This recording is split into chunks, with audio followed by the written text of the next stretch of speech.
All right. Hope everybody's doing really good. We are here today with a multi-instrumentalist and band leader here in Kansas City, Billy Ebeling. How you doing? Hey Rob, Thanks for coming, man. thank you for having me. Yeah. So I met you, and I don't know if you remember this, but it was right when I got into town. It's been about eight-ish years ago, but I met you at Jazz actually, and I came in. I had my instrument with me. And I don't know if you remember this, but so there's a 39th Street Jazz, and you were Did I playing. invite you up to play? You invited me up to play, right? I sat like right there, right? There was a little railing, and I sat right there, and I was just watching you. And I didn't even want to play, but I definitely wanted to come talk to you because I was trying to meet other musicians, and then we started talking, and you're like, "You want to come play?" And I'm like, "Well, okay," And so I definitely appreciate you doing that because that was kind of I don't know what you call it, kind of a nervousness or whatever that I had coming into town to be, to get up on stage or whatever. And I appreciate you asking me to come up there. It was a kind of nerve settling. Pretty risky. Yeah, it was very risky. I was surprised you did it too, because you're like, I mean, I don't know if it's stuff I said or, you had a little bit of idea how, quality or whatever No, I would had be. no But idea. yeah, but I appreciate you doing that. I don't even remember that happening, but I do now, yeah. vaguely. Yeah, it was a cool night, but that would have been, I mean, literally the first 2 weeks I was in town. That was one of the first things that happened, and then George Robinson's jam was like the first jam I went to very soon into town. But those were a couple of the moments that I remember, very first time getting into town. But so tell me a little bit about how you got started playing, and what kind of happened kind of before now. You mean like gig wise or Anything. or, How you learn to play, like lessons or gigging or Well, I had lessons when I was a kid, but I quit every lesson that I took because somehow they took the joy of music and crushed it. Yeah.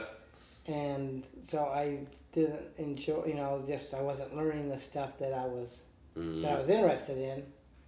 So I took piano lessons and I quit that. I took drum lessons and I quit that. And then when I was 17, my older brother had a guitar that he left at the house.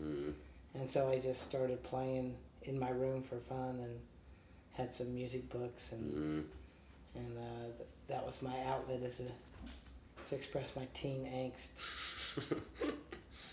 So that's how I got started playing music, and then discovered that I saw somebody. I didn't know that I could monetize it. And so the first time I realized that I could make money at it was I saw this guy busking. And I go, well, what's this guy doing? He's just playing on the street. And I looked in his case, like, holy cow. It's like, yeah. So I went back the next day and I brought my guitar out, and it's like, oh, I can make money at this. You're right, because I was a crappy construction worker at the time. And that'd have been early 20s or something, or like. Yeah, exactly. Yeah. I think I was 20. Yeah. And so That's like, cool. I made man. the same money in a week that I was doing construction. I go, well, this is way more fun. So that's how I got into gigging. That's cool, man. Yeah. I think that is kind of a funny thing as a kid, and I remember that kind of idea where it's like, wait a second, like people will pay me for this? Yeah. Are you guys serious? Like, and not to actually let it out, but I do this for free, and I love it so much, and not that we want anybody to know that. Club owners, just hold your ears, but yeah, I think that's a funny moment when as a kid, and you're like, wow, I could like make money at this, and I would do this anyway because it's way too much fun. And, like, I'm sure comedians find that eventually. Wait, like tell jokes all day? Are you serious right now? It's like that's just a funny thing. You said something really interesting too about that they killed the joy of music for you. Can you talk about that a little bit about, because that happens a lot with us in classical music, a lot. Well, I mean, you want to learn the instrument because you have this passion for music. Then you want to learn how to do it. So you're going to somebody and have them show you how to do it, but then it's, I mean, learning stuff that you don't enjoy or that you can't see that these scales are going to lead to Like, this isn't what I want to do. I want to do this. And it's just was not fun until where you, instead of looking forward to practicing, it's a dread. Yeah. And it just kills it's the opposite of what you started off doing.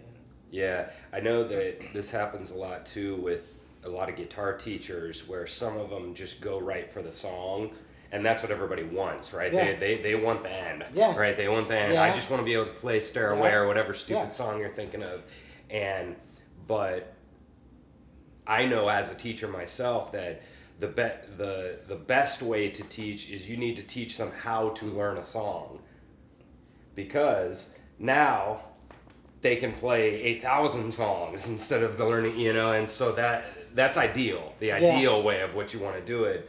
And like sight reading is a great example. If I teach you how to sight read, you got 8,000 songs ready to go, because now you can sight read any of them, instead of we spend 4 months and all you've got is one song. Well, now you got 8,000.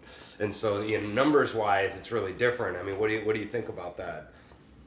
Well, the reading is different, because you really have to do the work to do that. Because I don't read, but why can't you learn? Why can't you teach the techniques in the structure of a song that the kid likes?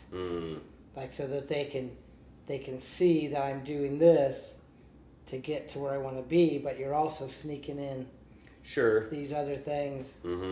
The song I like part might be the issue, because we do that all the time, right? You have your song, and it has this little technique thing in it, right? Of like a certain strumming pattern, let's say, right? So you have this song, and in order to get to this song, we need to learn the strumming, and so the line that that's really easy for them to see that line, right? You have this song, you learn the strumming pattern, and then you can get it.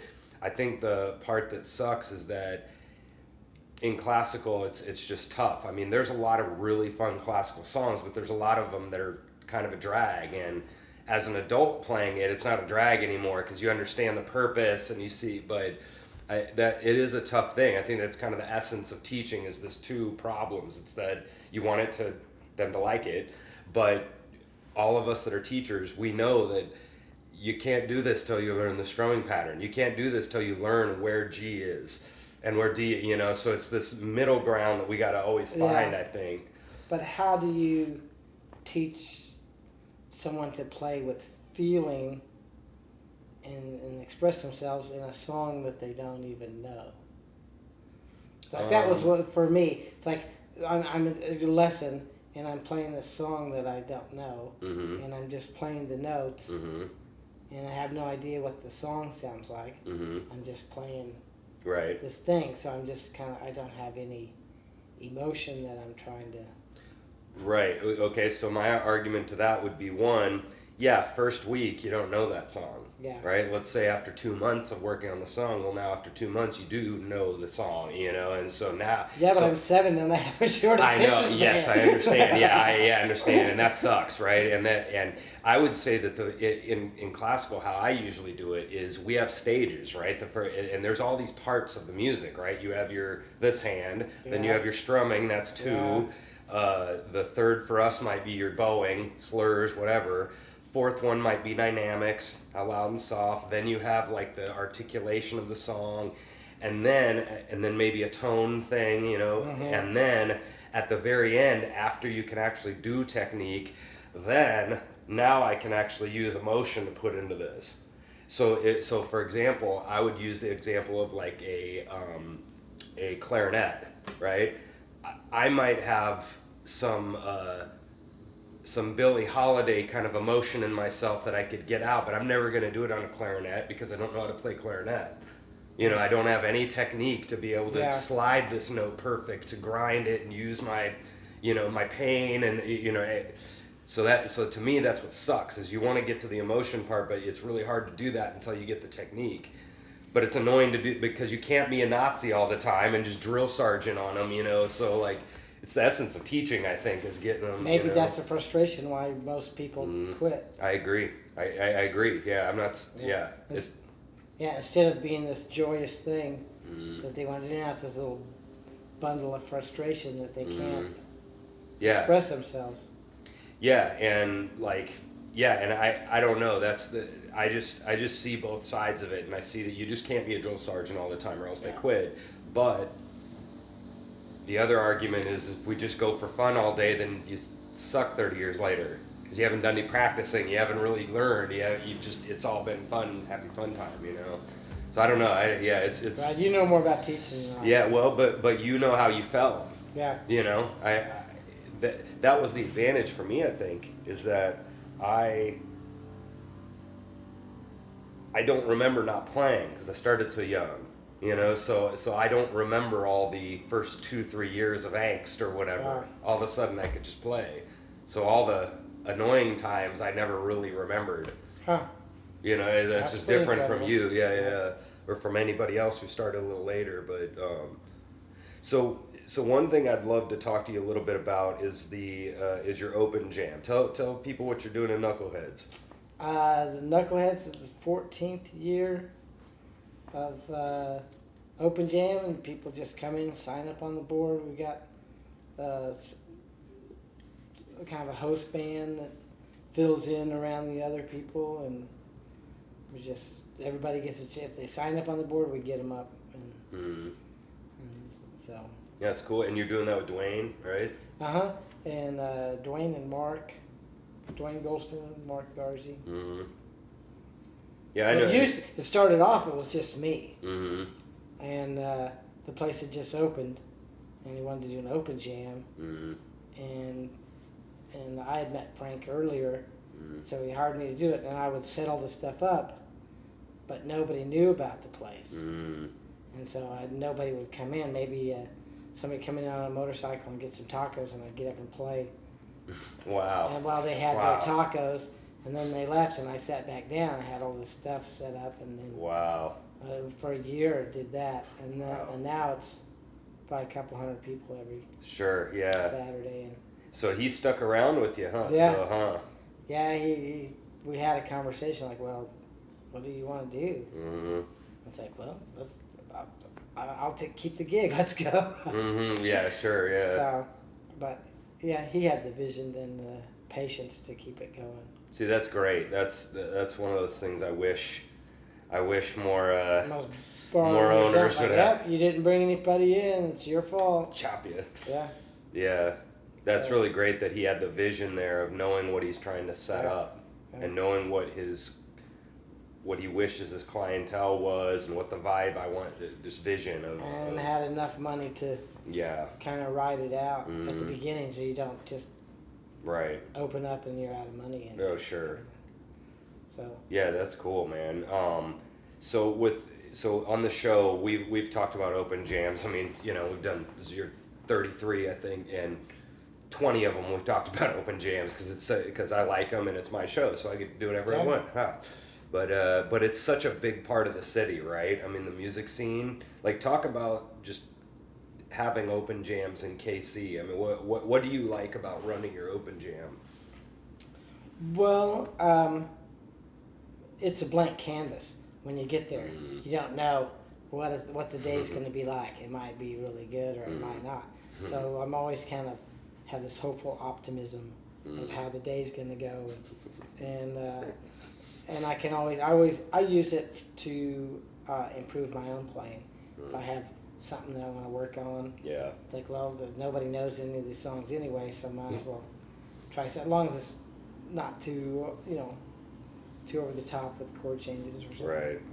Or instruments. A lot of times I'll break out an instrument and then try and get better. Yeah. To use the open jam for, but I think for people, it's a good place for if you're new in town or if you're looking for somebody to fill out the band and kind of get a sense of who's available and what they're like. It's a lot of bands can sprout from the open jams. Mm-hmm. So I've hired you from thanks man. Because like, oh, I know a good fiddle player.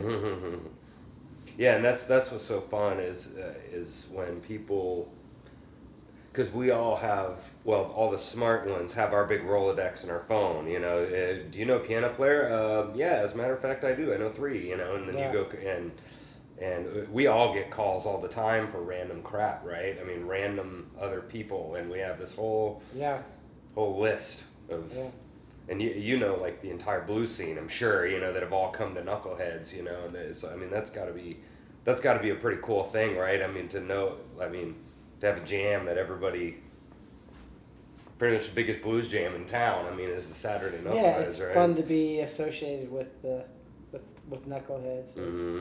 It's such a good place to. Oh yeah. You know, and some good things happen for me because I've played. One of the touring bands was missing somebody, and so they come in. It's like, well, there's a guy right there. So that's happened to Dwayne and myself. Wow. Where we get a gig with the touring band that somehow lost a member somewhere. so what? Like, so on their way from Wichita, right, or wherever they're coming from, and they accidentally left somebody on the side of the road. Maybe. Or somebody, you know, the drummer slept with somebody's wife, right? Yeah. The bass player slept with the singer's girl. Yeah. That's funny. You said something else interesting about picking good songs to do at an open jam. I find that really funny when somebody else picks an 8-chord tune to get up at a blues jam, and then they're like, "Well, come on, guy." I'm like, "Is that a good idea?" Well, I think if you gotta set it up. Mm-hmm. The guys that just tear into it, they don't tell you what key it is. They don't tell you how they're gonna do it. They don't tell you there's a bridge and there's a funny chord in the bridge. Yep. Or I've developed this good kind of off-time way of calling out the chord. Yeah. Before it comes up, some guys will go, "Oh, that was a G." You know, you gotta tell them a little bit before. So I think if you set it up, it's not bad. And if you have to look at who you're playing with and say, well, this guy's, because we all have strengths and weaknesses. Right. And like, well, this guy's good at that. No, I can't do it with that guy. Yeah. Or gal or whatever. And I think the funny ones is that because there's this whole, 800 blues songs, 12 bars in whatever key, and everybody at the jams can pretty much handle those, but it's kind of all the other songs, right? All the other like Taking Care of Business, or some of these random rock songs, and if you've been up with guys before and you know that they know a ton of classic rock rap, I mean, and so how is that setting up the different groups? Is that kind of, because some people think that'd be really easy. Is that harder than it looks? Well, we've made it simple because we just do a formula. However you sign in on the board is however you get up. Okay, yeah, so you don't necessarily adjust. I'm not selecting people based on who they are and what because that could lead to a non-inclusion kind of thing. It's like, well, I got to get this guy up, so I'm just going to get up, and you got to get up with him. That's a little too fair, Billy. You're doing I this know, a little but fair. it also absolves me of, it's like, well, I'm sorry, man, that's just the way it came out. Yeah, what do you think about that? Everybody coming up and chirping at you all the time, It's like, well, that's the board. I mean, sometimes I won't stick to the board, but it's like, you get who you get, and that's just the fairest way I can think of to do it. Yeah, I agree, and I'm sure, because I've had Dave and Paul and some other, and Steve Andrew, I've had some other open jam hosts, and they all said that's always buckets of fun when this guy's coming up. I don't want to get up with this guy, and they're all have their on stage, and they're voicing all their opinions to you, and you got to kind of handle that. I mean, how do you usually handle that, or do you just I hear you. Come back another day. Come back. Because that's what's fun. I mean, that's kind of the funny thing, because sometimes you can get up with a group that doesn't really work, right? Or that it doesn't go amazingly well, and then another time you get up with a great group, and you get Steve Hawkins with you, and Dave, and you get some really good players, and you kill it, sometimes if the afternoon's kind of tanking, Mm. it's like, man, we better put something good together because we really need to have something. Right. You can feel it, right? Yeah, it's like, oh, we've had a couple not so good ones. I know that. Is there anything that, try to get you in trouble here? Is there anything that you wish that you would see at Kansas City Open Jams, or something that you're seeing that is kind of like a trend that is maybe? I wonder why in Kansas City we have all these pockets of music, but they don't intermingle so much. Where the jazz guys don't really mingle with the blues guys, and there's the rock guys, and there's all this big giant bluegrass scene that's totally underground. Like last weekend they had a big 2-day blowout, and it was just all kinds of bluegrass bands. But if you want to go see those bands, where are they at, and why don't we do more intermingling, and why is everybody so genre specific? And so I would kind of like to see more intermingling, and then you get with country guys and like, well, no, the bluegrass and the country and the new country and the banjo players are like, no, we don't want any finger pickers, we only want the claw hammer. So they're just so it's like, why don't you just throw it all in one big pot and see what happens? Do you have any theories on why that is? No. Yeah. No, I can't speak for the country scene and the bluegrass guys because I don't know them that well. But I know the blues scene decent. I know the jazz guys. At least I know their mentality. And I wonder if a lot of the jazz guys don't know or a lot of the blues guys don't know the jazz guys' repertoire. They just don't know the song, you know. I mean, they call out giant steps and stuff. I mean, there's some blues guys in town that would be done. I mean, they'd be screwed. You know, they don't know the song. Well, I'd probably be in that category. Well, you know, and I'd be in the bluegrass category because I'm not really that much of a, you know, I'm a country fiddler more than a bluegrass style you know, so I'd be kind of screwed on their songs too, playing like a fiddler. But I wonder if that a lot of the blues guys have trouble coming over to the jazz jams because they don't know the repertoire. Now, the jazz guys could easily come to your jam and play. I would think so. It's easier to go that way. Yeah, than the other way, just because of the technique involved, and that gets back to our other argument of, you know, it's really hard to go play jazz unless you kind of have played a million scales. And but I wonder if one thing I've noticed that does kind of frustrate me a little bit is that when you have somebody who's listened to kind of a lot of different kinds of music, and then you have somebody that comes over and talks to somebody at Blues Jam, and then they start going, oh, dude, oh, Muddy Waters, dude, oh, dude, man, dude, you know, and the greatest guitar player of all time, and I'm sitting here like, oh, really? Is that so?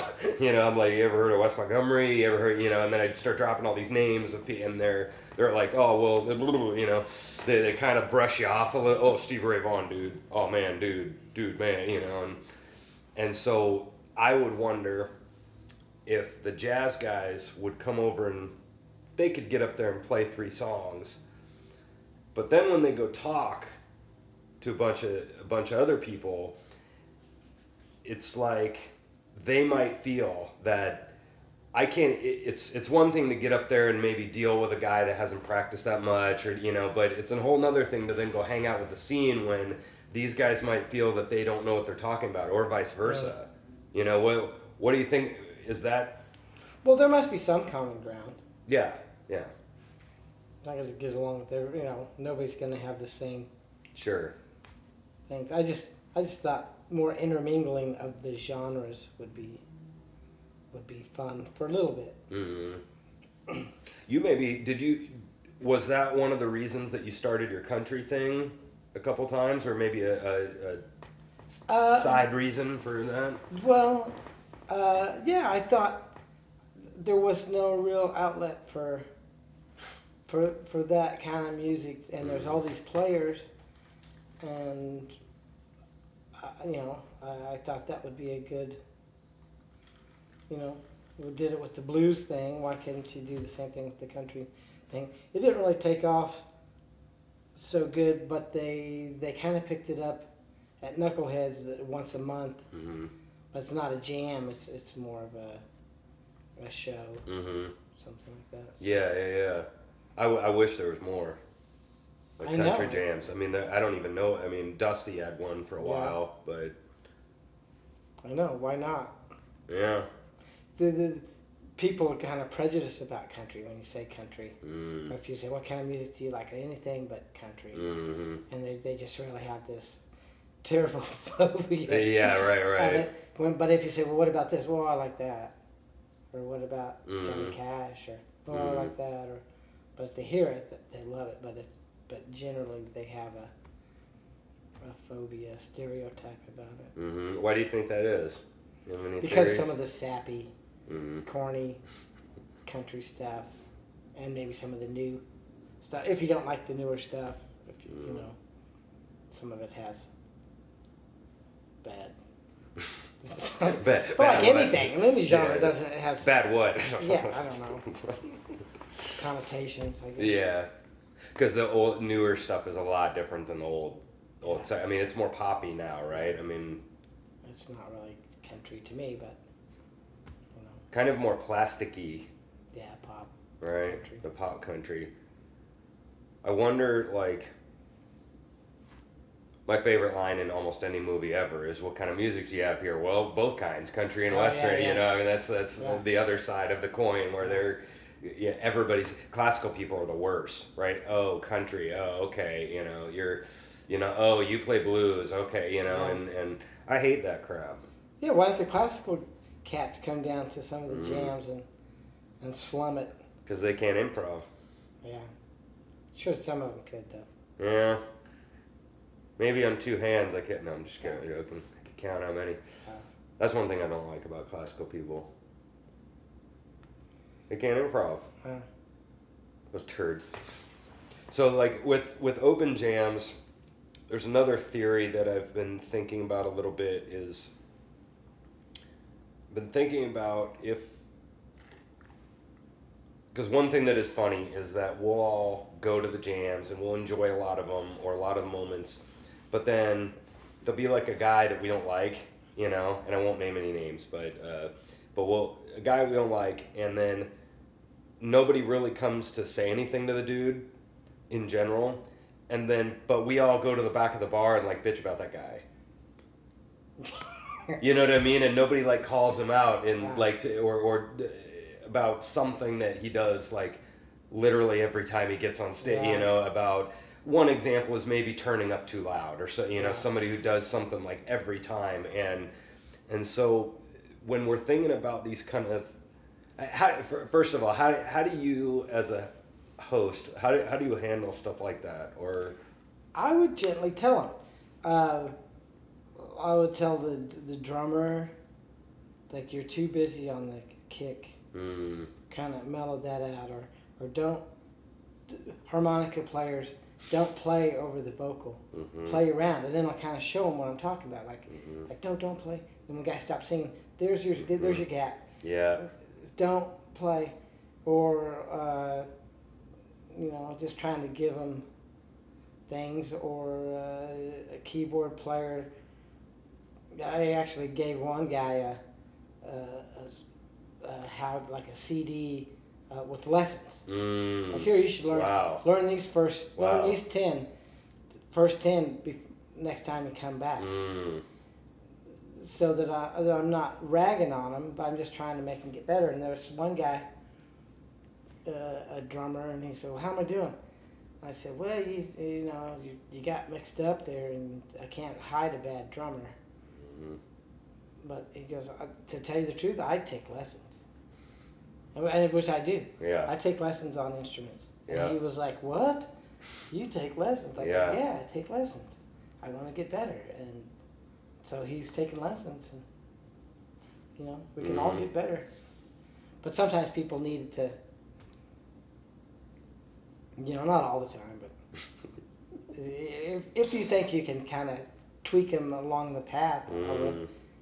if they're just a really bad singer and they're just like, oh, I don't know, I'll just take the mixer and turn it down a little bit. So I mean, you said a bunch of things right there. One, what do you think about that? Of the always trying to get better. Even I take lessons. You just said. What do you think? What do you think about that in regards to some others who think they're hot stuff? And Billy Ebeling's up here. Hey man, I might not be the best player ever. Maybe there's more I can learn. Yeah. What do you think about that? Well, it would be folly to think that you're as good as you're ever gonna be. You know, there's so much room to. And I hear people like, oh man, I gotta get better. I wish I'd done it a little harder 10 years ago. Or long, you know. Yeah. I see. That's why it's so hard. Back to the practicing and the fun, and so that's my big argument on why like the technique and stuff is so necessary. Is because like, you know, this always happens to me. Every show I go out and I play and I go out and play. And then somebody's like, oh man, I love the violin. I played in 4th grade, and then I can just finish their sentence for it, you know, and then I quit, right? Yeah. You know, it's like, and yeah, my mom made me practice, right? And then they say, man, why didn't she let me stick with it? And I'm like, you bastard,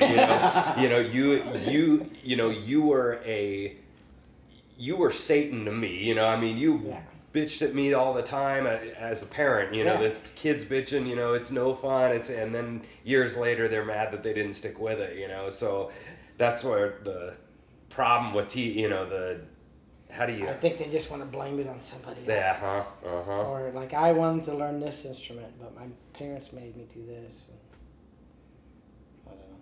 What can you do as a 20-year-old though? Get up and learn the instrument, You need to blame it on that. Yeah, you still can. Yeah. You have some music training now, so now all you have to do is learn the instrument instead of music as well. Both, you know. And you have the desire. Yeah, you have the major desire, and it's not going to be, So, I mean, that's something you can always, like, counter with that. And then, let's see, you said something else, too. You said something that's really interesting, and this is one of the biggest, like, questions of what I wanted to get out of people a little bit of why I even started doing the show is, so as a house band host, you were talking about when the guy is X, Y, and Z, I go over and tell him. Right? And that's kind of what I was talking about, of that nobody calls the guy out and then we go bitch and then the problem still keeps happening every single time he comes back. I am glad to hear that you at least go. How does that usually go down, like in regards to their willingness to hear the criticism? Oh, I don't know. Maybe not so good. Right. I've upset some guys. But I try not to do it in a condescending way. Like, hey, you suck and you should do this. Like I say, you know what would sound better if we did it like this, and you know, just the way of phrasing the comment goes a long way towards how it's received. But I've upset people. Is that part of it? Like, I mean, is that just so again, Again, I really like psychology. I love stuff like this about what all the little things that happen during this moment. The before you go talk to them, how you say it, what you're saying, and then their reaction, and then their also reaction weeks, months later if they don't come back, or if they go practice, or how that impacted them, whatever you said. And like, so I've noticed that a lot of house bands, they avoid that conversation like the plague, because they don't like confrontation. They want as many people as they can to their jam. Like, oh, you know, it probably wouldn't be on a first offender, but somebody that's repeatedly coming up, and you know, like let them have some fun, because that's what they're there for. But if it's something that you could fix so that we all sound better, it's approachable. The guys that I kind of have a hard time saying that to are the really good guys that maybe they don't want to hear the criticism, and then maybe they're better on the instrument than I am, and I don't know. Right. Like piano players in the left hand, like sometimes it's too big, like you're interfering with the bass player. Yeah. And that's kind of a... So I kind of shy away from that sometimes. If they're really talented, I think, well, they're good, so... Yeah. I'll let them. Yeah. That's really interesting, that sometimes the really good guys are actually not more of the troublemaker, more the... That's interesting. I haven't heard anybody say that on the show yet, that sometimes the good guys are the ones that... When you're... Yeah, because that's stuff we talked about on the show a lot too, is like being too busy. You mentioned that before, of coming into those little spots, and then singer spot, and like what. So this is my next question, and I'd really love somebody to like school me on this topic, because I have a very strong opinion about this topic, but I really want to hear the other side of the argument and to be put in my place about this comment. But when that idea of the spots, when I was in my other country band, we had 8 of us, and we had steel, violin, lead guitar, rhythm, bass, drums, and those little spots in the country, we had like 6 guys throwing the little da-da-da-da in that little spot, right? Yeah. So it's 6 people comping. And it was kind of annoying to me, because I'd really have to... I felt like as a really good musician, I would just kind of back off from it, because we got 6 people. Well, maybe 5 people playing that little spot is going to sound better than 6 people, because we're all like muddying each other up. So this is the question that I'd love to get a really good answer for. What do you think is with the idea of your jam of getting like 9 people up on stage at the same time? Is there kind of a reason that at Knuckleheads, is it just because you guys have like 40 jammers on the thing, or is there, You mean why there's so many? Yeah, why there's so many, Oh, I guess I'm trying to appease the masses. You probably don't need horns and a harmonica player, but I got the guy and he's there all day, and so I get him up. But for even 2 guitars, and I don't... At the beginning of the day, I bring it up, but when I let it go after a while. But you don't need 2 guys doing rhythm, playing the same 6-note chord, slightly off. Like one guy plays this, and one guy does a 2 or 3 note thing that. So that's hard. I mean, just that much there. I mean, but I usually have 2 guitar players. And right. Probably gets too busy, but on the other hand, the people in the audience maybe are not so sophisticated, and they go, "Oh, it's great! They had like 12 people up there." It's like, we could have got by with. I don't know. Yeah, it's a different thing though. It's a different vibe when you've got like 10 people on stage, right? Then you have these 5 or something. I mean, it's just a bigger, like, more exciting thing, right? Like for the audience who's not, intently listening. I mean, that can be cool, right? I mean, it can work really good once in a while. Yeah, it's probably, with that many people, you'd probably want to rehearse something up. But if you got some horns that can play together, and the 2 guitars, and maybe a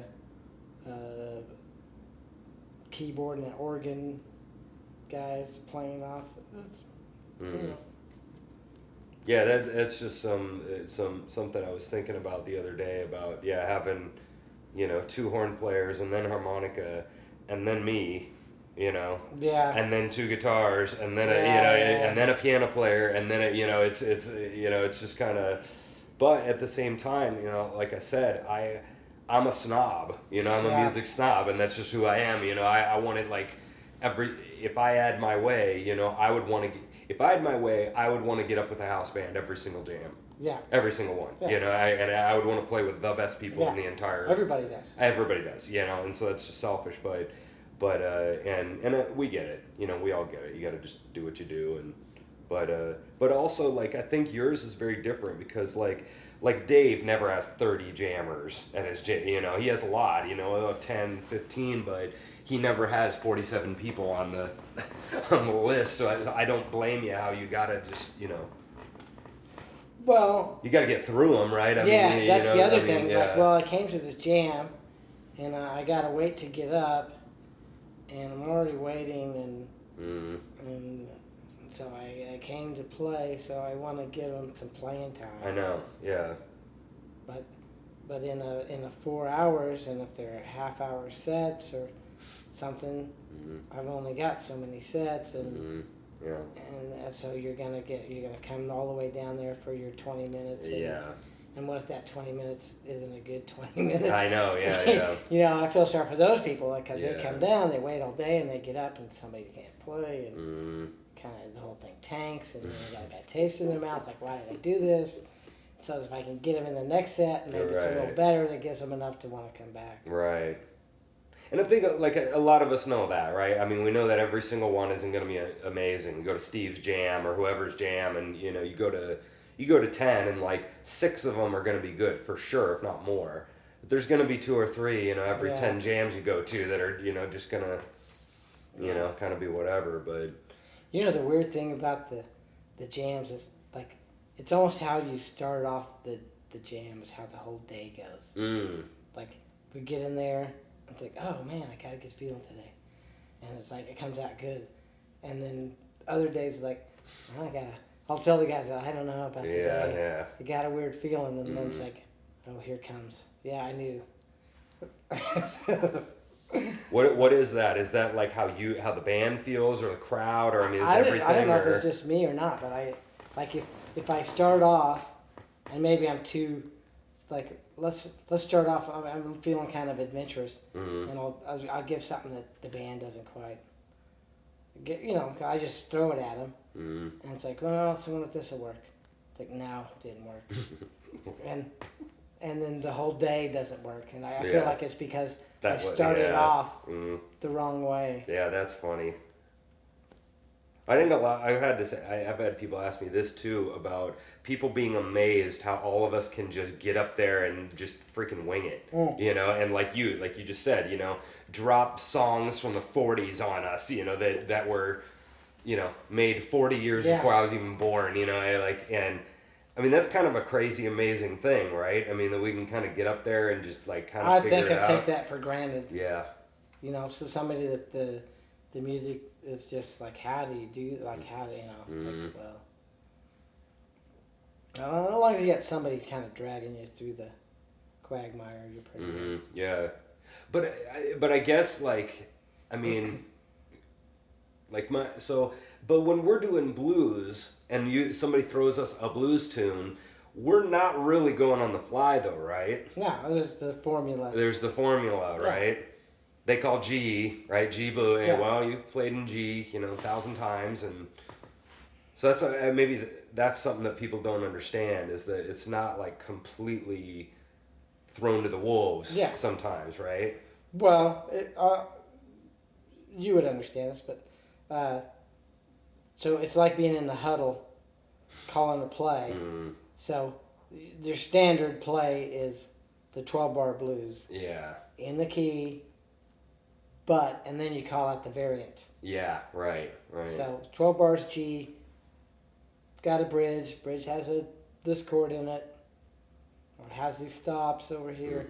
So you use that as the bass, and then kind of add these little qualifiers on top of it to make it be different. Right. This one does the regular, but on the 5 it goes up to this weird 6, then back down to 5/4, and just has that one little 12 bar, give the key, give the feel. The harmonica players are always panicky, so they know what the key is. Like, what key? And then you go G, and then okay, if I can play my same licks that I'm gonna play on all these instruments, on all these harmonicas, right, and once I know that, then I can pick that up and I'm good. And so you got to tell the drummer the feel, and then the other guys the chord changes. And yeah, I've said this before. I'm kind of over harmonicas, like in general. I'm just kind of over it, man. There's a lot of pretty average, harmonica players in town. I'll just say it, but it is fun. It's so different from all the other instruments. It's really fun to hear because it's so different. But yeah. So I mean, I'm really glad that I've come down to your jam a bunch, and I got a lot of times I got lessons on Saturdays, and I can't always come down. But I really enjoy coming down to your jam because it's always just craziness, right? There's 150 people in the audience. There's always 30 some jammers. I mean. I just always enjoy coming down there because it is kind of no holds barred a little bit. You have no idea who's going to be down there, right? Yeah.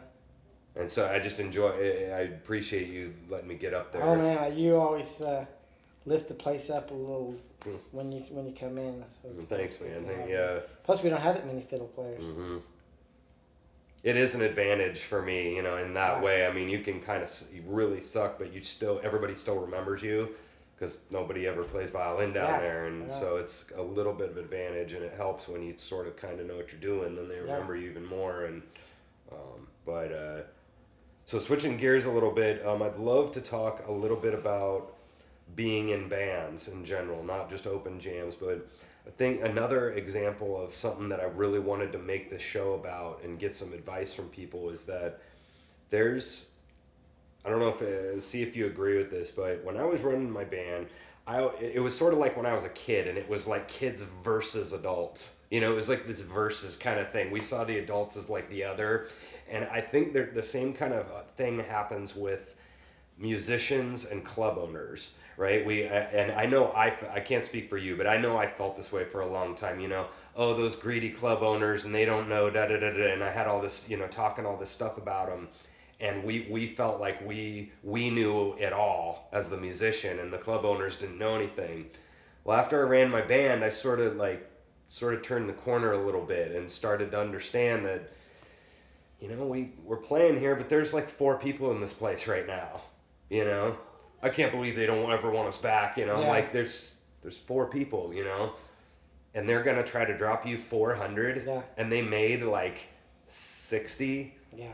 And so I kind of turned the corner on that and tried to get a little bit different philosophy, but I always hear a lot of people talking about that kind of stuff of being annoyed with club owners or even other bands that are making it, and they always kind of have this idea of like, those guys aren't even good. How come they're not even a good band, and how come they're making it, whatever. And can you talk just a little bit about the idea of kind of running your band and maybe some challenges or great things about it, or just being a band leader?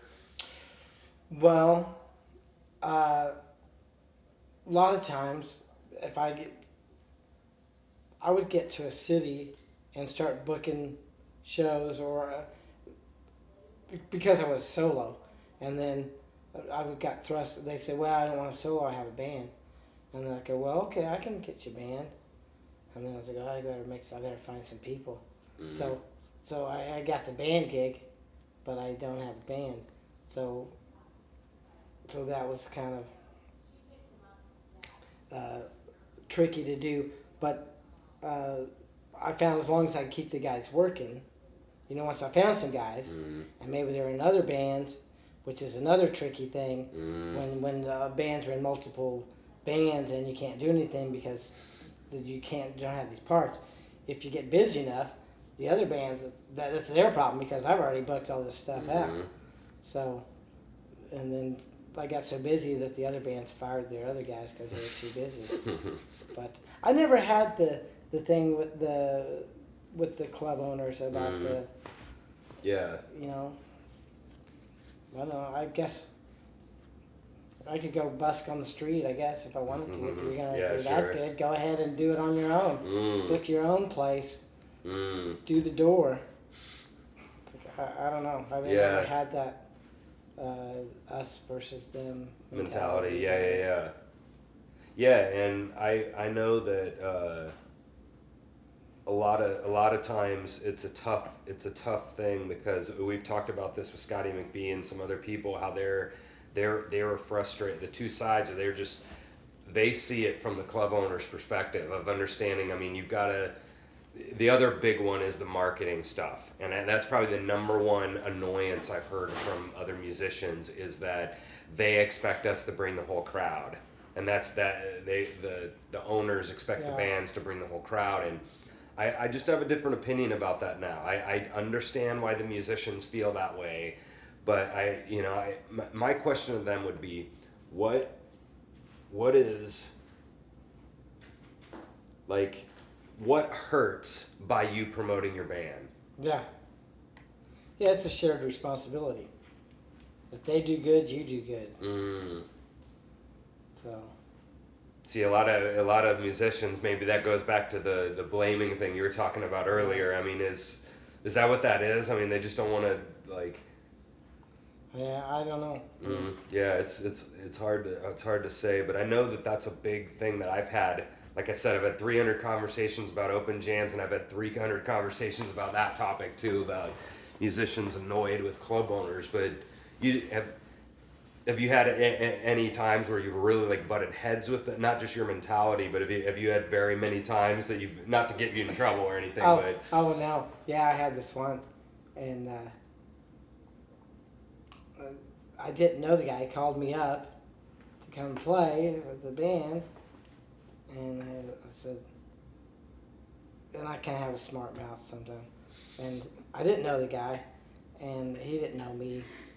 And he said, "Well, hope you got some friends coming."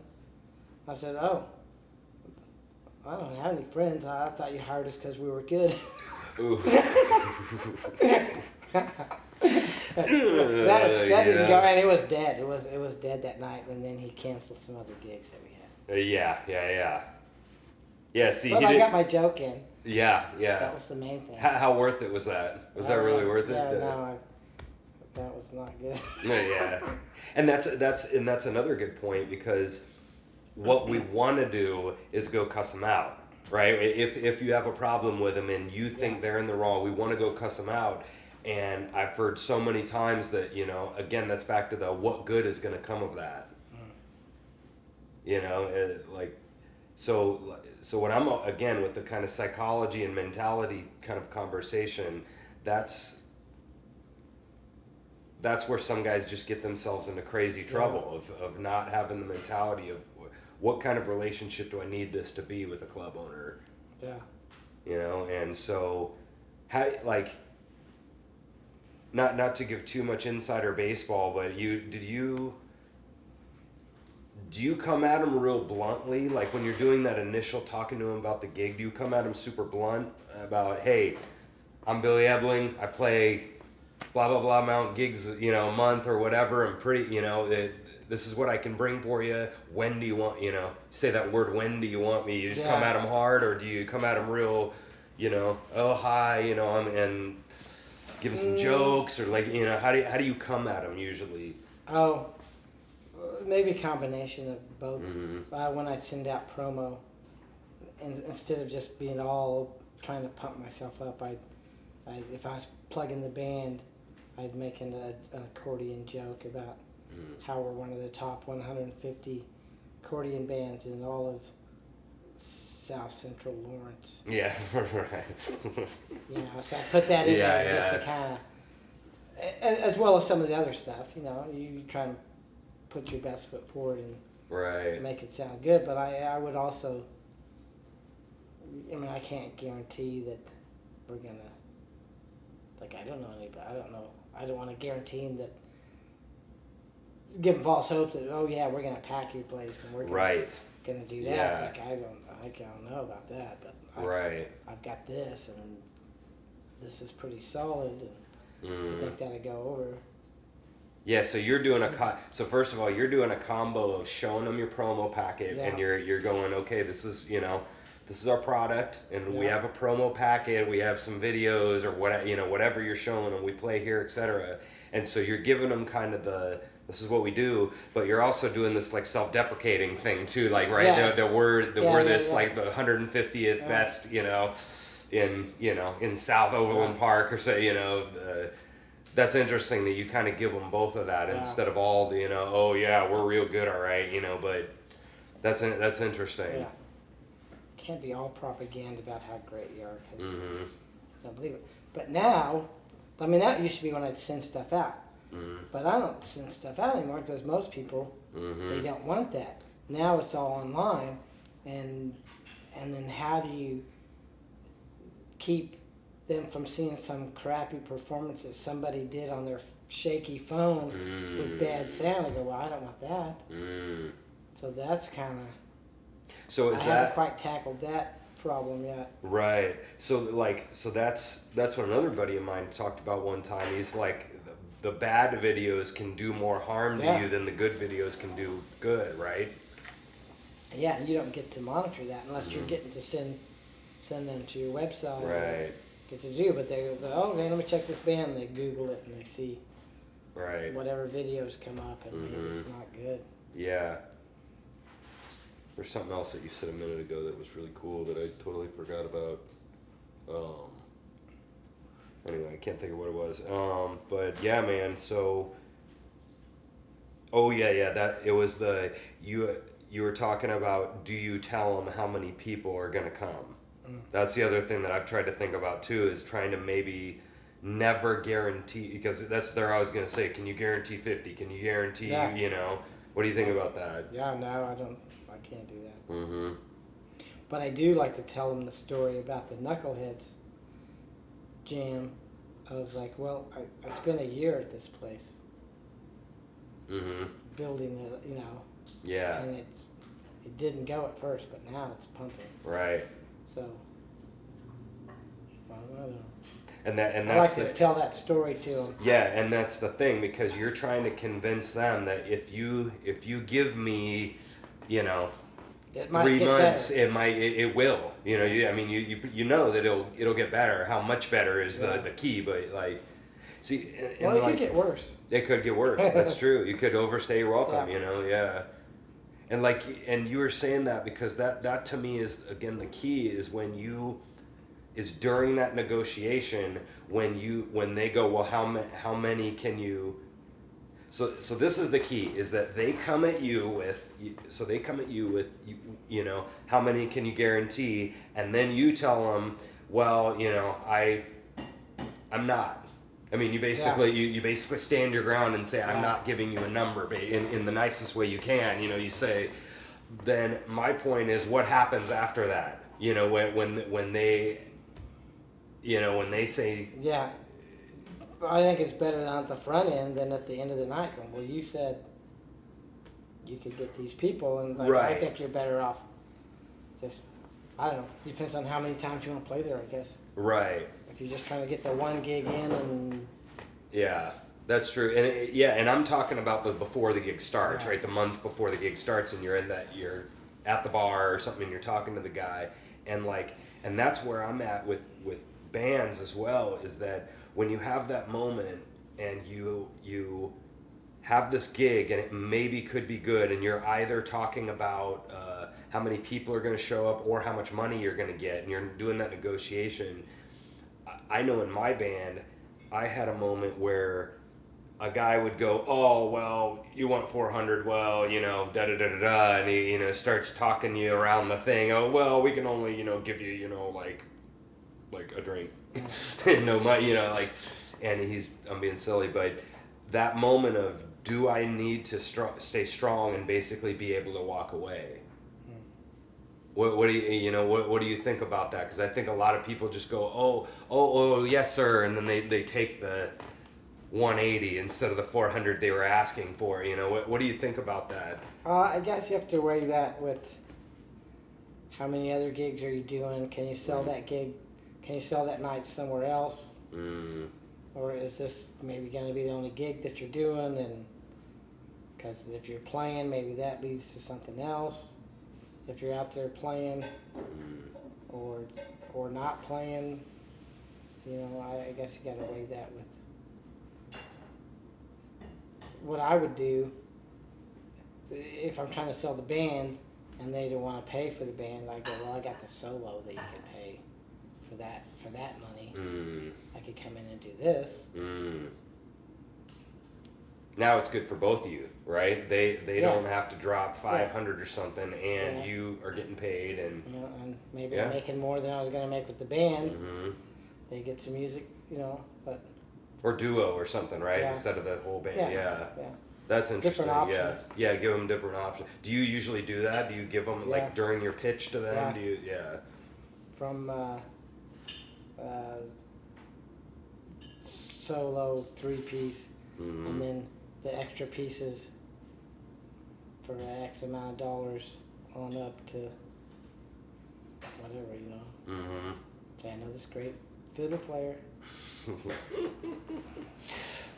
Yeah, I love those moments. I think they're so fascinating because I love it when this happened to me when I first got into town, especially from when I had a question to my parents, they'd always give me an answer. And then I went to college, and if I ever had a question, the teacher would always give me an answer. And then I come out to the gigging world, and I'm like, okay, so how do you like get in with a bar owner and keep a steady gig? And they're all like, oh, well, I mean, you just got to stuff it and things. And they'd always be, they always never want to give out their secrets and stuff. Like, yes, for playing advice. And people are like, oh, yeah, the C sharp minor, you do that. And then you go ask them, hey, where do you busk? And they're like, oh, well, I mean, you just, find places and stuff. And I always thought that was really funny that nobody ever wanted to give away their, like, business advice.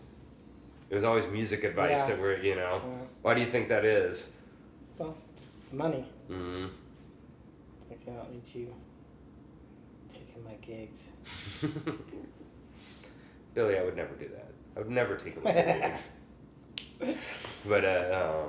But yeah, I don't know. I always found that really funny that about talking to club owners, and because that's stuff that we never got like trained on how to do, right? I mean, well, college they're all and different stuff. too. So what works with one doesn't work with the other. So, but and you said something interesting too about when you have a certain amount of gigs, that all of a sudden kind of adjusts yourself a little bit of how you're talking to them now, right? I mean, you got 30 gigs in the next 6 months lined up. Can you walk away easier? Yeah. Because I could sell that night somewhere else, probably. Or I could if I take this now for this, I may be missing on something else. Or maybe not. And then I have a night off. Bad. But if you're really hungry for gigs, you kind of need to hustle a little more. I always was joking that they can it's like the owners can smell that desperation on you. I'm being silly. It's like they can smell that you. Oh no! I think we'll do this for 180 instead of 4. And it's almost like they can smell your desperation, and then they just like make you all the hoops, and then you get down on 2 knees and beg, and then they finally, okay, I'll give you the gig, but I. Yeah, so there's that. There's that side too. If you're trying to be too eager to please. Yeah. So that's again where I'm annoyed is that knowing where that balance is knowing how to be able to just. If it's really not good, you got to be able to walk away, right? I mean, you just can't take every single waking thing, but what if you really need the gig? I know, and so that's like that's how you just probably it works the opposite of how if you don't have any gigs, and you really need the gig, it's probably harder to get the gig. But if you But if you got a bunch of gigs and you don't need the gig, it's like Because it's got to be easier for you now. I mean, you have years under your belt. You have a laundry list of places you played. Obviously, the running knuckleheads is hey, I've had this weekly gig for 10 whatever years. Yeah, name drop on them, right? Yeah. I used to spend a lot of my daytimes chasing gigs, sending out stuff, talking to people, trying to go.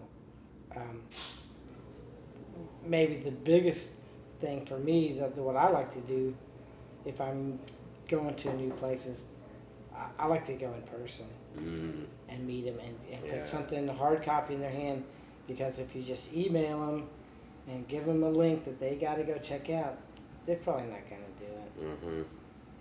I mean, it's easier to meet somebody, I think, unless they're,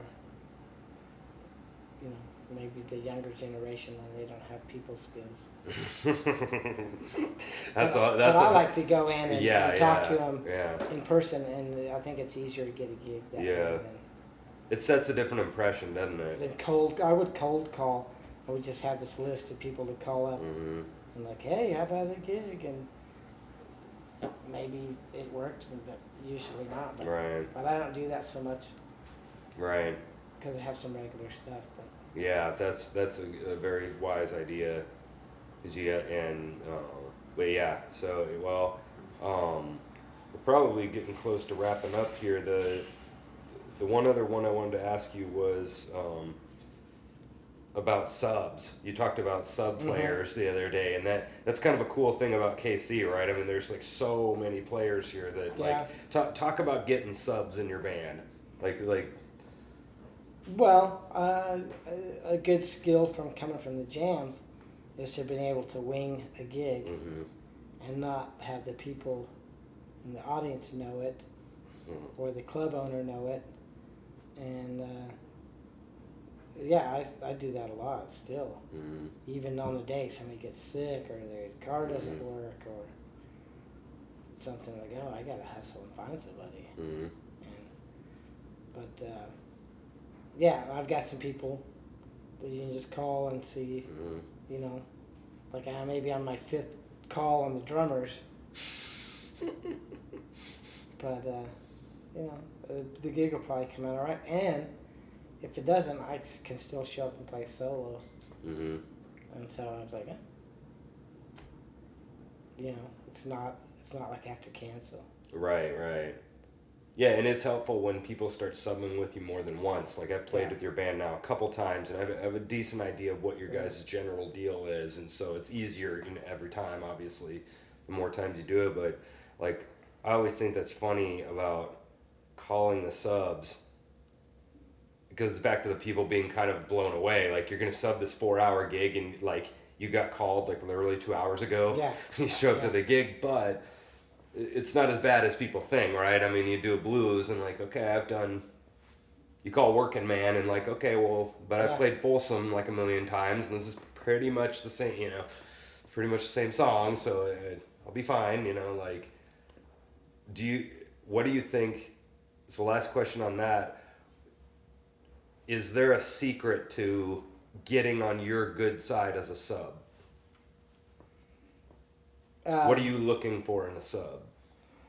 Well, I just someone that's going to pay attention to the cues and play the gig and not play too loud or play the room. And I usually don't have any trouble with anybody getting too drunk or high or something. Yeah. Maybe they just don't get called back. If you're a sub and you don't get called back, maybe look and see what you know, how your gig went. See what you did. I don't know. I had a person I hadn't worked with before, calling out solos, and it's like, no. A couple times, like, really? Well, that's why I hired you. So, I don't know. Yeah. I know a lot of times, I've talked to a lot of people about this too, is that a lot of times it has nothing to do with playing why they don't get called back. Oh, yeah. They were just basically bastard the whole time. You know, I mean, they were dick, and like, and I think that's one of the biggest problems about musicians, because, I mean, there's 300 really good musicians in this town, and then there's another 500 that are pretty good, you know, and so finding a person that's a good player is very, very easy, but finding one that's a really good player and got a good attitude or answers the phone. Yeah. Right? It's not a complete flake of a person. Yeah. You know, it's like, do you think that's one of the biggest things that like stops people from being a good musician is all the personality flaky stuff? Or I don't know if about being a good musician, but being a working musician. Working musician, yeah, that's what I mean, yeah. Well, definitely. Yeah. Yeah, so well, we're wrapping up here. Right to end it, you got a funny, really crazy, funny, awesome moment in the music business you can think of to share with us? My Pink Floyd story with my brothers. We were busking in Auckland, New Zealand, and we're playing, and what we would do, we would try and, when we're busking, you'd try and get what you thought was your biggest crowd, and then one guy would drop out and go pass the hat around. Well, the other guys played, and then you join the band back up. So was going around with the hat, and I approached this guy, and he said, "How would you guys like to do a party tonight?" I said, "Oh, we can't. We're going to go see Pink Floyd because Pink Floyd was playing." Well, it was Dave Gilmour, the guitar player. He said, "Well, it's after the party." I didn't know. I didn't recognize him. So it was Dave Gilmour? Yeah, because they were just hanging out on the street before the show, and some of the band was with him. And I said, "Well," he said, "it's after the show." And I said, "Yeah, sure. Here's our number. Call me up."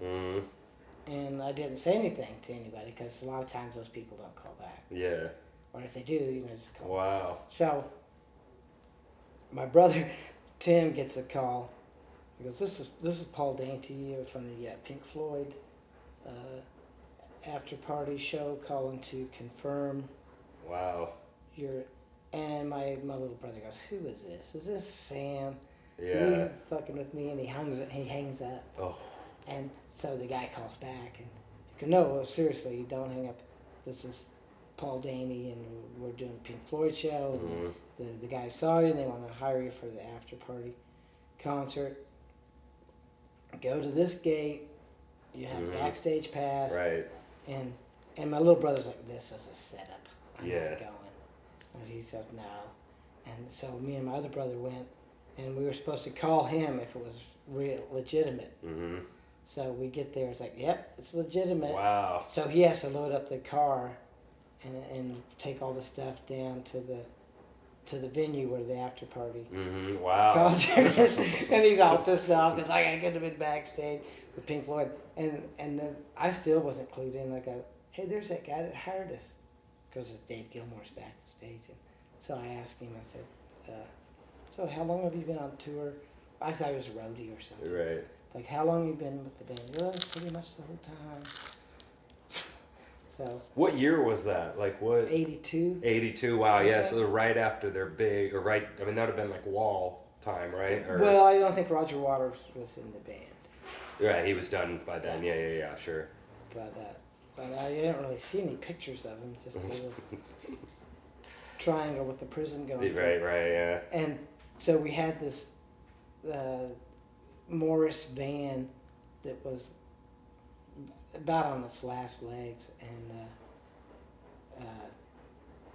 it died on the way to the gig, or at the gig. And but he got everything there and he got it all set up, and they asked us to play twice as long and paid us twice as much. Wow. And one of the guys got up and played with the band, and it was just really fun. I was kind of nervous. Like, yeah. And we were able, and the van crapped out after that, and so when it was getting towed, it jumped off the tow thing. It was almost like it had a personality, and it jumped off of the thing and hit a BMW on the way out.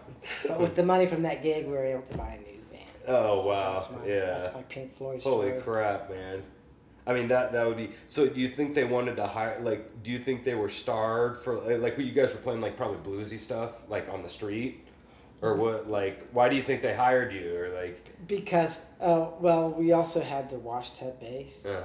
Yeah. So wash tub bass, a strip down, just a kick and a snare and a hi hat and an acoustic guitar. Right. And I think they just enjoyed the simplicity. Right. Yeah. Because of their big production. Oh yeah. And they're starving for realness, right? Authenticness, maybe the stripped down, the rootsies, right. That's fun. Nice. But we were thinking like, oh, Pink Floyd, we better lift our game up. And we didn't bring the wash tub bass. That was a mistake. We should have brought the wash tub. You should have, yeah. That's funny.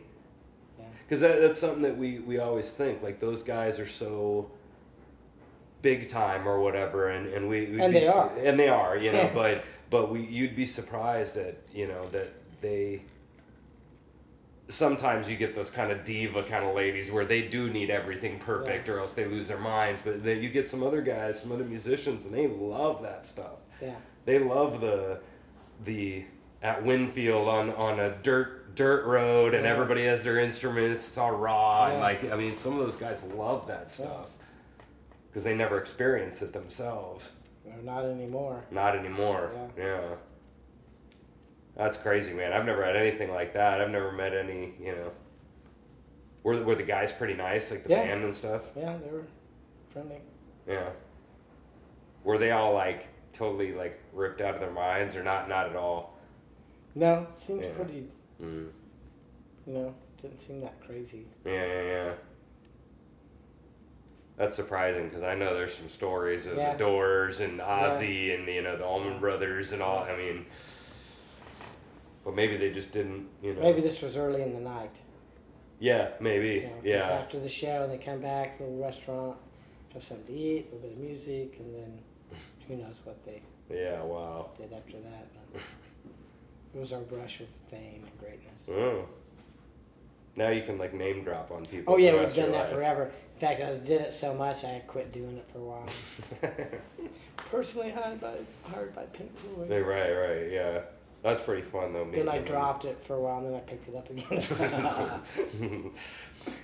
Needed to pick up your status. But good things happen just because you're out playing, you know. Because if we hadn't been out busking, playing on the street, never would happen. Is that a good piece of advice that you would give to a lot of musicians? Like you can, you know, you can practice in your basement or whatever, but what happens when you go out to the jams and go out and busk and go like stop your laziness and get out there? What happens? Stuff will happen because, you know, if you go out to the jam, you'll meet some other players, maybe get some gigs, find something out, or, you know, playing leads to more playing. If you got a gig, that somebody sees you at that gig, they want you for this gig, or they know about you, and it just kind of multiplies. But if you don't get out and do it, nobody knows. Nobody knows that you're the greatest player in your basement. Yeah, in your basement, yeah. I always think bands are, this is my opinion, but I think if you don't gig, you're not a band. That's my opinion, you know. I mean, I think, not if you don't have any gigs like right now. If you've done 1 million and now we're back, you're still a band because you've been gigging. But if you're a bunch of, because I consider those to be a bunch of guys in a basement playing together. Yeah, well, that can be fun too. It can be fun. I'm not saying it's not fun, but that's my definition of what a band is. A band actually plays out. We're not a bunch of. Yeah. What do you think? Is that unfair? You think to? No, I don't know. There's a lot of bands that rehearse once a week and then never get a gig. I don't know. It goes back to that thing about if it's not such a sweet deal, do you take the gig or not? I think you should take the gig so that you can turn it into something else. And you get better at gigging just by gigging. Right. Yeah. Yeah, in my band, I was just never able to. I was never able to walk away, and there's a couple times I probably should have, and other times I'm glad I did. I'm glad we just took it and did the gig, but I call it the muscle, like a gangster. You know, where a gangster comes in, they go, nope, you die. You know, and so the other guys, like you said, you got 30 gigs in the next 2 months. Well, now you have the muscle, like a Dave Hayes or somebody that can come in and go, no, I'm getting 500. If not, I'm walking away. You know, Samantha or so. You know, so when you get up to the trampled underfoot guys, you know, they could kind of come in and go, well, no, we're, you know, and so now they have like leverage on the bar owner. You know, like, I mean, is that the key then to just, you know, not that it's this, you know, always needs to be this battle or something, but like. Well, I just think you got to get out and play some gigs to get out there. Because even playing perfect, like the band can know a song that you rehearse, and you go to play it live, and it probably tanks for the first couple times. Right. It's just a difference of being in front of people. Right. So I think you should get out and gig as much as you can. Then when you get too busy, then you can. Right. Because you can have, you have something. I mean, you have something to tell everybody, right? I mean, even if the gig doesn't go very well, you've now told Facebook post, you know, that hey, I'm playing here again, and everybody's seeing Billy Ebeling, you know. Yeah. So, I don't know, man. I guess we're kind of wrapping up here. Anything else you? No. Got nothing. You got nothing? I usually have a whole lot of nothing. Yeah. But yeah, well, definitely from I think I can speak for the music scene that we're all really